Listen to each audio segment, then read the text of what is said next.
now? Okay, students. Today we are going to discuss gerund and infinitives. Okay. As we know, they both are considered to use with the verbs, but the kind is a bit different. This is about the structure of the sentence, how we use the sentence and how we use the words into the sentence. So usually we use the subject and then we use the verb and then we last portion use the object. But the gerunds are the verbs, but not in the place of the verbs. Even they are going to use sometime as the object and sometime as the subject. Look, as the subject we use gerunds, as the object we use gerunds, and as the prepositions we use gerunds. And they are with fixed expressions. We can't change their expressions. They are with the data which cannot be changed, fixed. So we can use sometime with another verbs also. So two types of verbs which we can see in the sentence, but one is actually the verb and the other one is not the verb, but in fact a gerund. Okay. Gerunds are here. Let's watch the definitions, how we can see them in the definitions.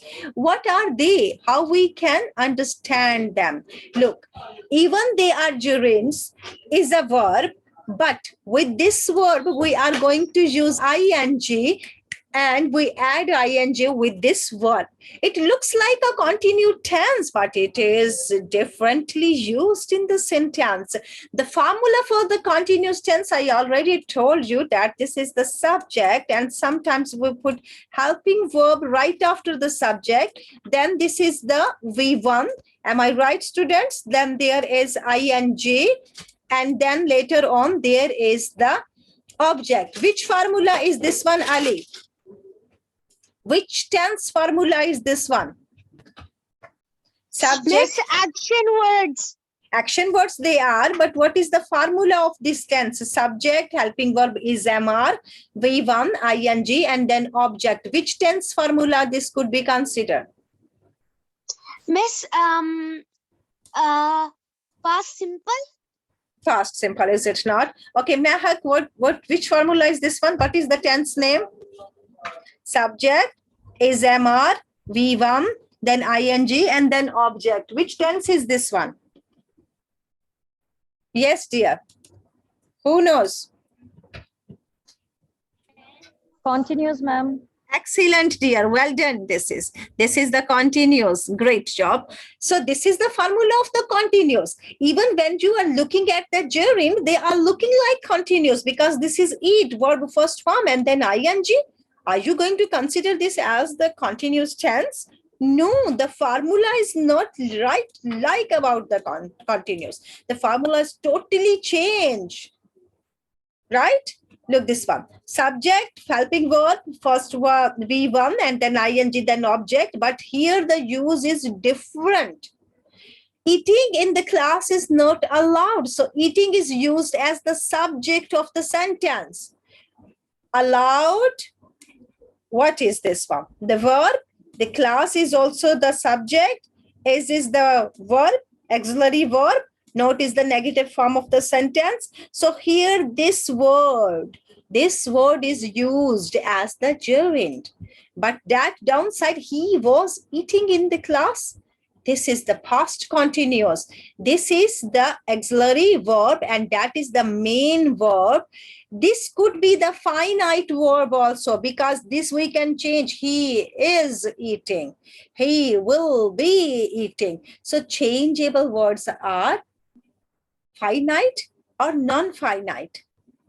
Yes, Mahak. Changeable verbs are finite or non-finite. What do you think? Main verbs are those who cannot change. We cannot change them. So they are finite. These are non-finite. Which are non-finite? Was or eating? Gerund and infinitive came and you forgot finite and non-finite? No opinion? Miss, it's infinite. Yeah, where is a non-finite? Non-finite or finite? This is another category. This is the continuous tense, which we consider the verb as the main verb as the finite verb. Okay, but this is also the verb, but we are not going to consider this one as the finite and non-finite or even not infinitive. This is gerund. What is that? This eating is gerund. Let's watch now the use of gerund. First, you have seen the form, the shape. The gerund as the verbal noun. As I told you, even they are verbs, even we are going to put ing with the verb, but they are not going to use as the verb. It's a bit confusing, but you will understand them. Smoking in public areas should be banned. So the smoking here used on the place of the subject, not here inside the sentence. So it is totally changed. It is going to consider as the gerund in the sentence. This is the use. This is the use of what? The use of the verb. Okay.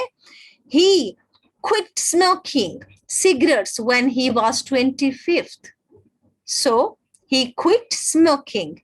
Quit is what? Quit is the verb. Smoking is used as the object on the place of what?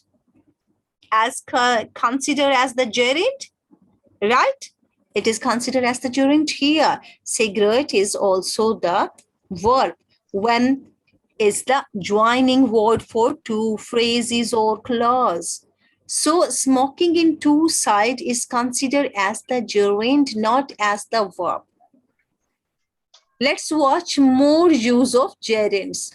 When we use them after certain verbs, they are particular verbs, they are some special verbs whom after we are going to use gerund, like to admit, to avoid, to consider, to deny, to enjoy, to finish, to involve, to keep. These are all verbs, but certain kind of qualities are having these verbs. To mean, to practice, quit, remember, to stop, to understand, to waste, these all are verbs. And after them, we can use the gerund. Okay. Then they could be considered as the finitive verbs. What are the finitive verbs which we used as the place of noun also, but they are verbs which we use after the preposition. What is the preposition? The preposition is to. The verb itself preceded by to. Proceeded. So to is going to give help to this verb, and they are going to change into the infinitive verbs. The verb itself is infinitive. Infinitive, which means the first form of the verb only. After to, we know the formula. We will not use any extra form, even no second, no third. To be is what? This is considered as the verb, but after the to, this is now infinitive. I would rather help my mother. So help is there the verb. Okay, go and check. Go and check. It's means somebody go and check. This is order and go check. Help is also here verb, right? Go is here starting in the sentence. So what is the go? Can we write the verb in the beginning? No, we are going to write subject in the beginning, right? So this is considered as the subject and infinitive form of the subject. Let's watch their more uses. Simple how we can use them. We can also use them with the certain verbs. The very certain verbs we use the infinitive, not with all kind of verbs we could use them. To appear, to manage, to arrange, to offer, to bother, to plan, to choose, to refuse, to decide, to seem, to fail, to tend, to hope, to volunteer, to learn, to wish. What are they? To. And these all are who? All are verbs. So after to, we use the verb. What is the shape now? Is this gerund or infinitive? Yes, Rafia, do you think these all are gerund or infinitive formula? Which formula they are going to follow, Rafia? Infinitive. Infinitive formula. Great, because gerund formula is that we are not going to use here in the beginning anything. We are going to use as the end of the verb, and it would be ing. Right, the use when we use the infinitives after any adjective. What are the adjectives, students? Adjectives are what? They are telling us the quality of noun and pronoun.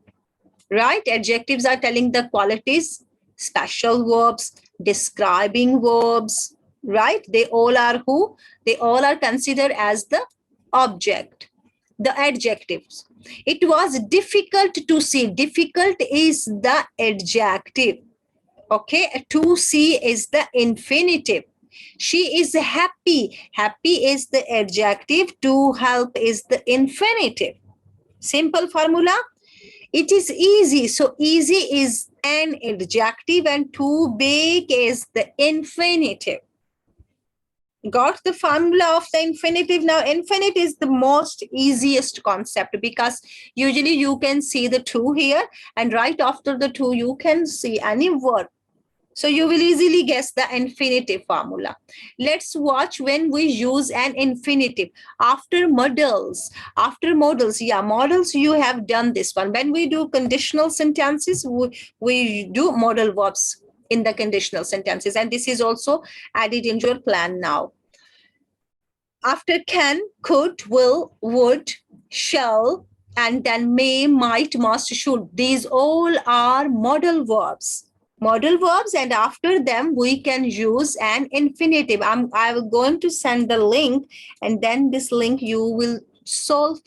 Keep in your mind these kind of tips only. Let's watch the gerund and infinitive, how the gerund and infinitives are both together used.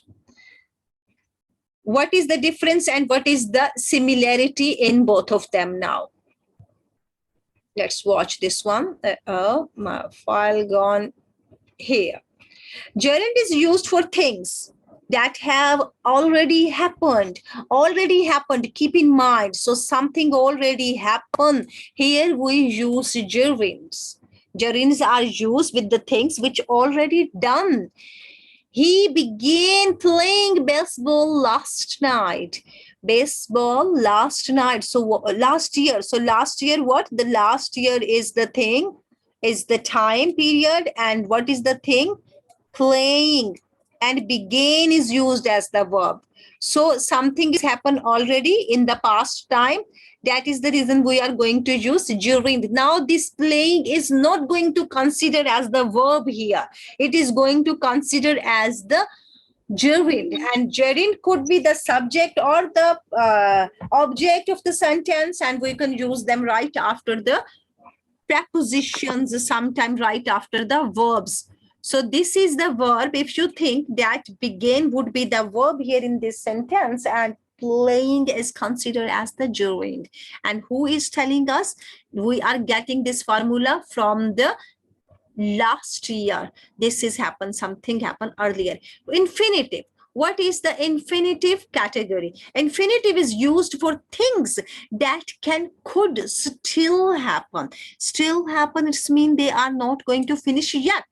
It is done already with the last year, but it is going to happen still now. It is still possible to win. So still possible to win is an infinitive. Okay, to is telling us this one. Gerund and infinitives, many verbs can be preceded by both of them, like gerund and infinitive, both of them we can use allow, allowing, begin, beginning, continuing, forgetting, allowing, hating, intending, liking, means, needing, but preferring, remembering, and starting, stopping. These are things here which we can use in the both categories. Many things could be preceded with the both, like gerunds and the infinitives. A lot of verbs are here which we can use in the both places, with the to also and with ing also. Any difficulty, students? Then you can ask me the questions now.